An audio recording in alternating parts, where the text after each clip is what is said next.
राङला मिन्तीला पाङ्सु गले थेरी मिल मिनो हजुर मिन च्यात जाऊ हजुर मिन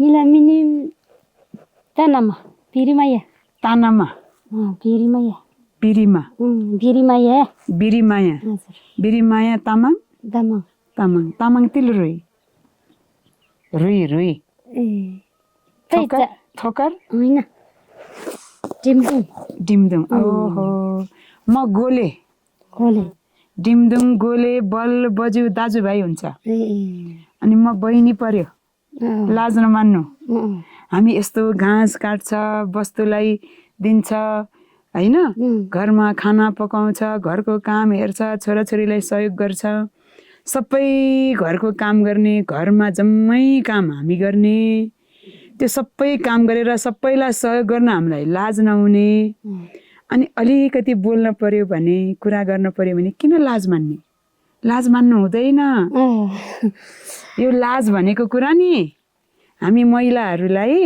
यस्तो लाजले यस्तो डरले अगाडि बढ्न दिँदैन अगाडि बढ्ने भनेको ठुलो ठुलो काम गर्ने होइन नेपाली कुरा सबै पुच्छ त अलि लाज आउँछ कि हो अलि लाज आउँछ बोल्नलाई तर लाज मान्नु हुँदैन मलाई छ नि मलाई यो गाउँको विषयमा के पनि थाहा छैन ठ्याक्कै यो गाउँलाई यो ठाउँलाई के भन्छ यो गाउँको नाम हजुर शेरतुङ शेरतुङ अनि यो टोलको नाम कोम्बो कोम्फू कोम्बो गोङफू कोम्बो कोम्फू त्यो भनेको चाहिँ के हो खालेको कोम्बो ए घलेको गोम्फू यहाँ घलेहरू धेरै छ यतापट्टि खाले उतापट्टि डिम्डुङ तपाईँ यहीँ जन्मिनु भयो हो हजुर माइतीको घर यो होइन माइतीको घर कता उता कोम्बोमा गोम्बुमा कति टाढा छ यही नजिकै छ नजिकै छ अनि यो घरमा बिहा भएर आउनुभयो बिहा मागेरै गरेको भयो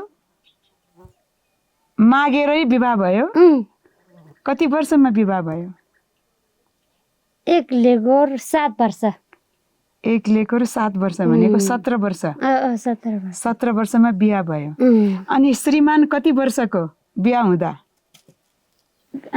ठुलो भनेको लोग्ने कति वर्षको थियो बिहा गर्ने बेलामा लोग्ने थाहा छैन अहिले छोराछोरी कतिजना छोराछोरी 6वटा सबैले पढेको छ पढेछ सबभन्दा ठुलो छोरा अथवा छोरी के हो ठुलो चाहिँ ठुलो छोरी हजुर रेजिना कति वर्षको भयो 7 वर्ष 27 वर्ष ऊ कलेज पढ्छ होला हो होइन यहाँ नेपालमै पढेको नेपालमै पढेको कति पढ्यो उसले मिस ए स्कुलमा मिस छ अनि अरू भाइ बहिनीहरू साइली त्यहाँ जापानमा छ आहा जापान कति वर्ष भयो साइली जापान गएको अस्ति मङ्सिरमा 4 वर्ष मङ्सिरमा 4 वर्ष राम्रै छ उसलाई त्यहाँ छ अब जापान गएपछि नेपाल आएको छैन कहिले आउँछ अब खै अब कहिले आउने यो मोबाइलमा कुरा हुन्छ ए कस्तो राम्रो साइली जापानमा अनि त्यस पछाडि माइली जापानमा होइन साइली जापानमा माइली काठमाडौँमा छ काठमाडौँमा के गर्छ फ्या गरेको फ्या गर्यो ए अनि कोसँग बस्छ ऊ त्यसै बसेको छोराछोरी पढ्नलाई होइन ऊ उसको छोराछोरी पढाएर बसेको छ काठमाडौँमै बिहा भयो उसलाई राम्रै छ ए अनि साइली जापान माइली काठमाडौँ जेठी यहाँ मिस होइन जेठीको बिहा भएको छैन छोराछोरी 2टा भयो जेठीको माइलीको पनि छोराछोरी भयो साइलीको बिहा भएको छैन अनि काइली त्यसपछि काइलीदेखि सबै यहाँ घरमै छ पढिरहेको छ ओ र खुसी लाग्यो अनि सबै छोरीहरू तपाईँको होइन छोरा 2टा 4वटा छोरी छोरा 2टा चाहिँ सबैभन्दा सानो सानो छ यहाँ सानो यहीँ छ उनीहरू पनि छोरा उनी भर्खर गयो काठमाडौँ ए किन गएको? पढ्नलाई। पढ्नलाई भनेको ऊ उतै काठमाडौँमा पढ्छ? क्याम्पस पढ्छ? होइन, भर्खर 11मा। 11मा पढ्छ। अनि कोसँग बस्छ ऊ? दिदीसँग। ए उसकै दिदीसँग बस्छ। ए दिदीले सहयोग गर्छ। ल खुसी लाग्यो। अनि यहाँ चाहिँ तपाईँहरूलाई यो खेतबारीमा तरकारी उत्पादन गरेर वस्तु पालेर खान पुग्छ? पुग्छ। आफूलाई पुग्छ, किन्नु पर्दैन। तर अन्नहरू किन्नुपर्छ, चामलहरू किन्नुपर्छ। अलिअलि चामल किन्नुपर्छ। यहाँ बजार कति टाढा छ? टाढै। कति हिँड्नुपर्छ बजार पुग्न? बजार छैन यहाँ। छैन? छैन। अनि पसलहरूमा यो सामान किन्न कहाँ जाने? उता भर्खरमा जाने। कति टाढा छ? नजिकै यहाँ। कति 20 मिनट आधा घन्टा लाग्छ? 15 मिनट। 15 मिनट। ए भनेको यहाँ त्यो पसलमा के छ? दाल चामल नुन तेल सबै पाइन्छ? पाउँछ। पाउँछ। त्यो पसलसम्म सामान ल्याउन पनि गाह्रो छ नि होइन? बाटो त्यस्तो छ। तपाईँहरू काठमाडौँ जानु भएको छ तपाईँ? काठमाडौँ पहिला जाने। पहिला गएको छ। यो बाटो यस्तो अप्ठ्यारो छ, यही बाटोबाट जाने हो? अनि यो बाटोमा काठमाडौँ जाने गाडी पाउँछ? पाउँछ। कस्तो गाडी चल्छ? के भन्छ? बस चल्छ? बस होइन। जिप चल्छ? जिपै होइन। माइक्रो।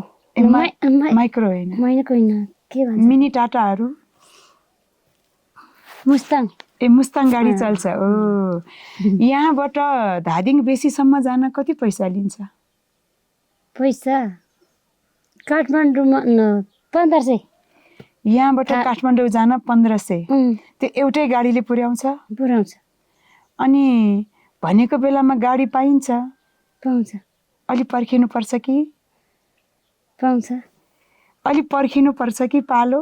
ए पालो गाडीमा होइन? भनेको बेलामा त गाडी आउँदैन नि, पर्खिनु पर्छ। काठमाडौँसम्म जान 1500 लिन्छ है। अनि काठमाडौँमा जाँदा छोरीकोमै बस्नुहुन्छ? हो। अनि बिरामी भयो, केही आफूलाई उपचार गर्नु पर्यो भने यहाँ नजिकै स्वास्थ्य चौकी कहाँ नजिकै छ? यहाँ नजिकै छ? आफूलाई चाहिएको औषधिहरू पाइन्छ त्यहाँ? पाउँछ। पाउँछ। अलि धेरै बिरामी पर्यो, डाक्टर देखाउन पर्यो भने कहाँ जाने?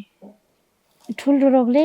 ठुलो रोग लाग्यो भने? ठुलो रोगले काठमाडौँमै पुग्नुपर्छ। धादिङ बेसीमा पनि त छ नि त डाक्टरहरू? छ। त्यहाँ पनि जानुहुन्छ नि है? अनि घरमा तपाईँको कामलाई छोराछोरीले सहयोग गर्छ कि गर्दैन? यस्तो घाँस काट्ने काम, गाई बस्तु चराउने काम गर्छ? छोराछोरीले सहयोग गर्छ? गर्छ। खाना पकाउन पनि सहयोग गर्नुहुन्छ? हुन्छ। श्रीमान चाहिँ के गर्नुहुन्छ? श्रीमान खच्चर दबाको। खच्चर? ओ यहाँ खच्चर चलाउनुहुन्छ? खच्चर चलाउँछ। ए दाउरा बोक्न गयो। दाउरा बोक्न गयो भनेपछि खच्चरले दाउरा ओसार्ने अरू सामानहरू पनि ओसार्छ? यो पसलमा ल्याउने सामानहरू त्यो कहाँबाट? धादिङ बेसीबाट? बेसीबाटै सामानहरू ओसार्ने भनेको आफ्नै खच्चर हो? कतिवटा छ खच्चर? 5वटा। कस्तो खुसी लाग्यो नि, यस्तो राम्रो कुरा गर्ने मान्छे। 5वटा खच्चर छ। त्यो खच्चरहरूलाई पाल्ने ठाउँ चाहिँ कहाँ बनाउनु भएको छ? त्यसलाई राख्ने कोठ उही हो? ए अरूले पनि यस्तो खच्चर पालेर काम गरेको छ गाउँमा? अरूले नि छ?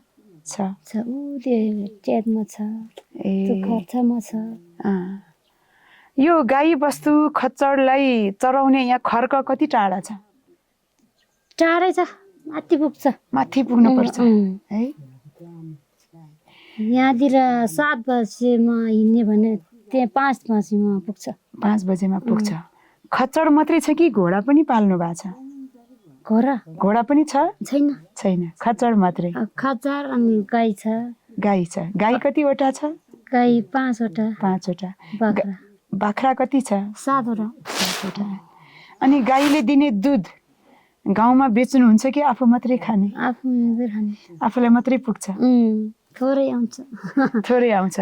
हामीले यहाँ गाउँमा हिजो धेरै दुध खोज्दै हिँडेको, दुधै पाएन। के भन्यो भने माथि माथि गाउँमा अलिअलि पाउँछ, यहाँ तल छैन भन्नुभयो। ल गाई, अनि त्यो गाई बस्तु सबै आफैले स्याहार्ने हेर्ने होइन? यो पशुपालन गरेर जुन बाख्रा पाल्नु भएको छ नि, खसी बाख्रा, यो चाहिँ कहाँ बेच्न लानुहुन्छ? यहीँ खान्छ, गाउँमै खान्छ, गाउँमै बिक्री हुन्छ। तपाईँलाई त्योबाट आउने अलिअलि पैसाले पुग्छ? पुग्छ। धेरै ठुलो ठुलो आशा छैन होइन? कस्तो खुसी लाग्यो नि त तपाईँसँग कुरा गरेर। यसलाई के भन्छ? यसलाई माला। माला तामाङ भाषाबाट के भन्छ? तामाङ भाषाले माला भन्छ। अनि चाँदीलाई मी भन्छ। मी भन्छ। यो ज्यार्तीले भन्छ, नेपाली भाषाले भन्छ चाँदी होइन? नेपाली भाषाले चाँदी भन्छ, ज्यार्ती भाषामा। तामाङ भाषामा मी माला। यस्तो मलाई बनाउन मन लाग्यो नि, मैले हिजो पनि देखेँ। कहाँ बनाउने यो? काठमाडौँमै बनाउने। यहाँ गाउँमा यस्तो केही बुन्दैन? 11,000 को। 11,000 को। अनि यो पनि कहाँ किन्नु भएको? काठमाडौँमा पाउँछ, धादिङमा पनि पाउँछ। यहाँ गाउँमा यस्तो हाम्रो तामाङले लगाउने लुगा यो के पनि बुन्दैन होइन? घलेकहरू, हामीले लगाउने जामाहरू केही पनि बुन्दैन गाउँमा, छैन? जामा श्यामा छैन। त्यो श्यामाहरू पनि उतै धादिङबाटै ल्याउने, काठमाडौँबाटै ल्याउने।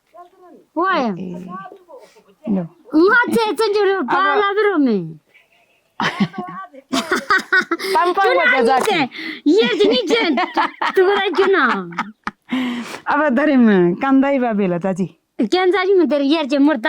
ए यार गेला बा मकै वाबरी गाई जी धरेम लो लो चुदे ताम्पाङ जी एकदम जेबता जी चुब्बा हाला मुलानी ई चुब्बा हाला चाहिँ को जेबटेम सेम बाला हेर आले गाउँमा काम गरेको गन्ध भयो ल ल ल खुसी लाग्यो यति कुरा गरेकोमा मलाई एकदम खुसी लाग्यो।